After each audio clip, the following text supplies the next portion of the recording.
Goedenavond, ik ben hier met Arie Boomsma. Arie Boomsma, kan je jezelf even voorstellen? Arie Boomsma.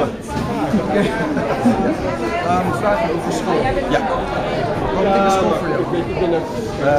Dat is iets waar ik 20 jaar in mijn leven ruim mee bezig heb gehouden. Ik heb psychologie en communicatie gestudeerd in Amerika. Oké. Is dat een beetje te verstaan? Ja. Wat vond je belangrijk? Waarom moest je dat doen? Ja, weet je wat het is? Ik was altijd heel erg met sport bezig. En eerlijk gezegd dacht ik heel lang in mijn leven van school, niet belangrijk, niet leuk. Ik wilde sport. En toen ik op een gegeven moment geblesseerd raakte, kwam ik heel erg achter van wacht eens even, dit kan altijd gebeuren. Als je niet basketbal, als je niet dat vangnet hebt, school, wat veilig.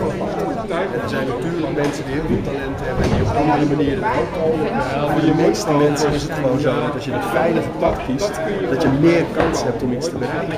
Ja. Hoe heb je school ervaren? Had je ook saaie dagen tussen, dagen dat je moet opgeven? Heel veel saaie dagen tussen. Dagen dat ik opgaf, dagen dat ik spijbelde, geschorst voor spijbelen.